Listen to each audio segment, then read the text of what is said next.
All right, Holding earlier I did a post about trying to perfect a past life, future life reading. This one is going to be a future life. The subject is a life path 9, and they included the 4-5 energy in it. So we'll see how long it actually takes to do this. Um, Hopefully, I can get it done in right around 10 minutes, 15 max. So let's see. This is an 11 card reading. It's a future life tarot spread. The first card will be current you, and that's the you in correlation to this future reading. I wrote it up that way because current you going through way more than what you know you're supposed to be going through can have an effect on the future you that is already in alignment. We'll see how that plays out. So current you, the you that is in correlation to this future you reading. And it is La Luna, 18. That is potentially in a struggle, and it's illusion. This is struggling with things that have you questioning reality. So the current you from this one is probably, I'm going to say, potentially emotionally overwhelmed. And take that one or two ways. Emotionally overwhelmed as in possibly going through depression, or emotionally overwhelmed as just tired of the shit. Just tired of watching everything going on around them and trying to manifest a safer space to be in. So moving on from their second card. The second card is future you. If an even number comes out, it's a male energy. If an odd number comes out, it's a female energy. If a zero comes out, it's either inconsequential. You could call it androgynous. You can do different things with it, but in most cases, it don't really matter about the gender. It's what's going on with that life. So the second card, future you, it's an even number, so it's a male energy. It is selfishness, and that makes sense. Remember, this one, the current you that is producing this future you reading is overwhelmed. The second one is trying to be more selfish. In my number systems, 34 is the thoughts that form creation. Remember, I said a few minutes ago, the current you is trying to manifest a safer space. This future you is going to be one steeped in, I'm not going to say particularly isolation, but going to be very, very hard to gain trust with. They're going to be leery of everything. The third card, future you's major personality, and that'll come up in the second one. That'll come up in this third one. The future you major personality is how you will see yourself, likely as a result of prior experience or prior existence. Again, ties in. Overwhelmed, just trying to find a safer space to not fill their mind with everybody else's mess. And the third one, the personality, trying to find their plentifulness. The 37. So you had a 9, you had a 7, and now you have a 10, which is a potential 1 and 0. This is the creatrix card. So this third card, which is your major personality, this is I am only going to take what I manifested. I am only going to allow things in my life that are in alignment with what my goals are.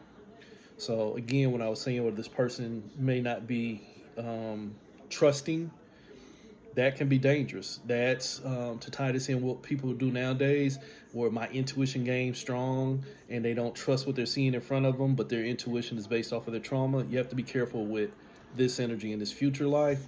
If I didn't make it, I can't claim it type energy. That is, might not be able to allow somebody to assist them. Again, an overbearing, and being that it's a male energy, I can get it. It's almost a completely manipulative energy to where they have to be in control of everything. Veritably a control freak in the making right here. So the fourth card is your future family dynamic. Your environment you exist in bears consequence and effect on you. This person is already built up to put a wall around themselves, but if they're growing up in a family, especially in their formative years, they're not going to understand the proper way to build that wall. They're going to build a wall based off of the traumatic experiences they're going through with quote unquote family. So number 4, the family dynamics, enslavement, and it's another 9. It's 2 and 7. Here we had the thoughts that are going to show me the proper journey. This one, the 27, is the family dynamic is going to show you that you are connected to what's going to determine who you are. And the word on the card was enslavement. The way that could work out is, again, exactly like I was saying. If this person is not trusting of help and things going on around them, the family could be totally the opposite. You can be born into a family full of missionaries and all they know is give, give, give. This person don't get down with that type of energy. This person is, no, I'm not finna give away what I work for. So again, that selfishness does kick in and that lack of trust gets in, especially if he's in a family who always giving but never receiving. A bunch of self-righteous abusers. Well, it's my duty to do this for everybody else and don't worry about what I'm getting in return. But then they're always coming up short. This person is only going to become harder ingrained in that need not to have less by growing up in a family that's fine with having less. And it's only going to make this person want to produce more. So an embattled mindset is already in formation. The 5th card, the future life lesson, what you potentially may be incarnated to do in that lifetime. Again, this person's personal level of ideology for his incarnation is, I'm tired of seeing people go through too much and I'm tired of going through too much. So its personal level life lesson that it tried to describe or ascribe to itself was, I want a safer environment. Its bigger life lesson is going to come up right here. The abuser energy. This is the hierophant. This is manipulation. This is, I don't want to be caught up in systems that keep showing me abuse. So the lower level lesson of wanting to find someplace safe is going to get muddled in with a bigger life lesson of always feeling like something is going to abuse it. Remember, I'm saying this person is not going to be trusting because if it can't control it, it thinks it's going to abuse it. What you hear me say all the time is thoughts and manifestation. What you pay attention to does manifest even when you don't know what you're seeing. So if this person is under this safe mode mindset that everything is going to put it in danger, right here, this life lesson is kind of going to manifest situations to verify that. Even if this person stays ahead of it, personally, I'm going to say this person is going to end up doing more work than necessary just because they don't have any sense of trust. Awareness can cancel trust. I'll say that. So going on from there, we're on card number 6, which is, this was the major life lesson. The life lesson was to learn about manipulation. Card number 6 is the critical life lesson. This is what the planet may be going through, which can complicate or complement. This person, again, is trying to watch out for abuse and manipulation. If the planet is in, say, wartime or hell, even current, where greed runs the system, this is going to make this person feel more righteous in their choices. If this was a nirvana type environment where need was not an issue, then there would be no abuse, and this person could learn to release from that trauma, even in the format of a past life lesson or future life generation. So the critical life lesson, what's going on with the planet? It's the opposite of the first card. The first card was, he's caught under the illusion, basically what you'll hear me call a bad use of energy, thinking that everything is putting it in danger.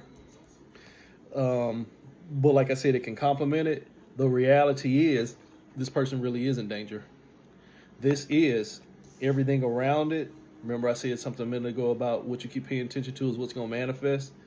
The mindset of thinking I'm under abuse has produced a reality of things being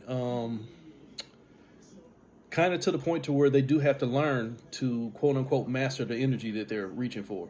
I need to learn how to control everything going on around me so that if something goes wrong, it's all on me. That's going to be its reality. The fact that it can't trust what's going on around it, it's going to be a bunch of untrustworthy situations. Again, remember I was saying about the family dynamic where they're like, hey, we're going to give because we think that's going to be the best thing for us, and we're not doing it to receive, even when we clearly are going to be taking a loss. He's not with that. But the family is like, no, we have to be the cheerful giver type energy. This ain't really got nothing to do with religion. You could probably produce that as an effect, but When we're dealing in this future nonlinear time thing right here, those are lower level subsets that can hold you in the vibration. The main thought process is for the family, give, and then eventually you receive.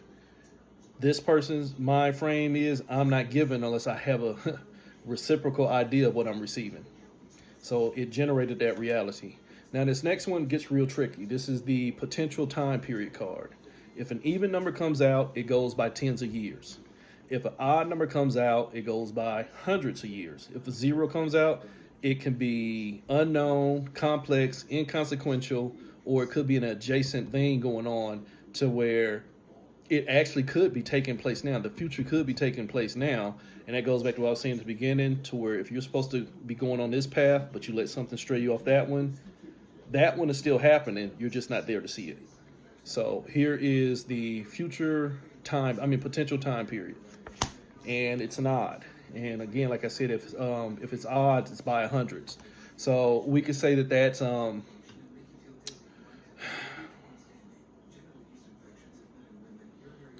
I'll trust what I'm feeling on this, because I don't want to say that this is 1100 years from now.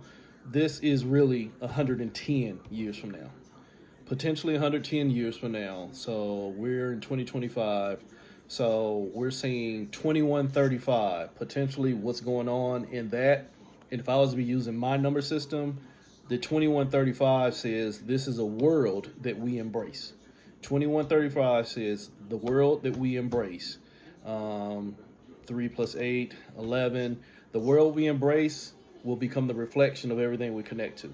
So 2135, I would say, getting kind of sci-fi with it, and you can humor me on this, and there's all kind of programs out here. I don't know if these sites are still open, but I used to look at them years ago, and they'll tell you predictive programming on where the planet will be on certain timelines, all the way up into 3000 AD and stuff like that. So I'll look up 2135 and see what the future predictor generator is saying. But I would say that this is almost a more AI-based virtual reality type realm, to where you can produce what you're thinking about.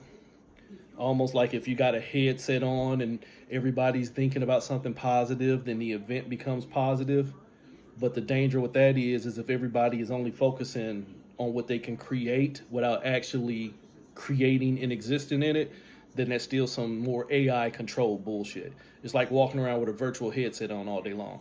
So this future time period is the righteousness. I said this is what I want to see. And as shown here, I said I want to see a better use of energy, and I manifested it as my reality. But again, the process of that manifestation was seeing myself in danger and not being able to trust anybody. So kind of like a lonely life. From there, on card number 1, 2, 3, 4, 5, 6, 7, 3, 6, 7. Card number 8 is going to be how the future may affect the past in the sense of non-linear time. This 2035, if you understood time in a non-linear fashion, is already taking place the same time as our current 2025. So the energy is already there. Your current version is not there to witness it.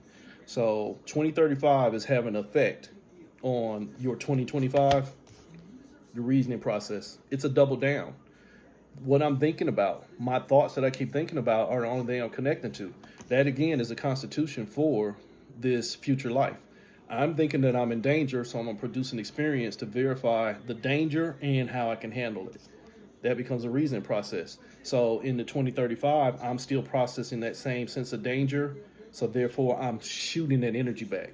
For my fellow energy practitioners and stuff, it's no different than application of Honsha Seishonin, where they tell you timelessness. You can send energy throughout time, past, present, and future. This is the energy that you're thinking now has already traveled throughout the fields of time, and it's circular in motion. So from there, we have how current you may affect this future you. And it's really going to be the same thing with a little bit more potential extensiveness. My current, in the sense of this reading, this person, how they're currently operating which is showing that they're, tired of all this fake shit around them, is sending out this beacon to this perceived linear format in the future, saying that I need to see something safe based off of all of this illusion. So let's see how this current is affecting this future. It's the transmutation. It's your alchemy event. I'm telling myself I have to learn to let go of what I'm holding on to. So it's what I potentially keep thinking about is going to affect my future. What I potentially keep thinking about in the future may be connected to my reasoning process from the past. So you have the element of air and you have death. Can go places with that, but I'm not. I'm at 15 minutes. So got 2 more cards. Card number 10 is advice for now. This person who is tired, who is potentially overwhelmed, potentially depressed, and just tired of the bullshit, what's the best advice for them now? This is the world in reverse. It's not so much cry, it is release. The better word for cry on my card should be release. Release everything that you're seeing in this world. It really ain't got nothing to do with you. And if you can't get to that point to where you realize what does have anything to do with me and what doesn't have anything to do with me, start making better choices. Start building things in your world that are going to be a better reflection of you as the creatrix. Remember, this was one of the goals over here. I'm the creatrix of this, not the subject of the fire. That's the phoenix. So again, this is learn to release everything that's burning you, and then you won't have a need to keep on creating something counter to it. So that's your advice for the now, is learn to release. This is not your world. This is just a world that we accept. The last card is advice for this future self. This is learn spiritual laziness. This is the focus card, the Empress card. This is don't trap yourself. 4 becomes a trap. Whatever. Remember, I keep telling you, if you keep thinking about something and that's the only thing you focus on, eventually that's going to be what's going to manifest, even when you don't understand what you're seeing. So this is learn to be a little bit more lazy. You don't have to be the emperor and rule over everything. Remember, the whole gist of this person's reading was control. I need to manipulate to make sure that everything goes out right. Well, if you're sitting on the throne trying to control everything that's going on around you, eventually you're going to create enemies. And eventually somebody is going to want to come and try and topple your kingdom. So learn to sit back and relax. Laziness in this sense is not a bad word. This is more about relax and see what's going on that you can establish balance with. And then you can clearly see what intends to trap your energy. If you keep establishing a balance with everybody else's depression and everybody else's overwhelm, it becomes your balance. And then that's the only account that you can travel through. So for this person I did this reading for, that would be the best way I can tell you how to watch out for this future life, is to just start processing this current one a little bit better. It's hard out here, but that first word was all you need to know. Illusion is just a bad use of energy. If it's a bad use of energy, stop creating. Wholeness.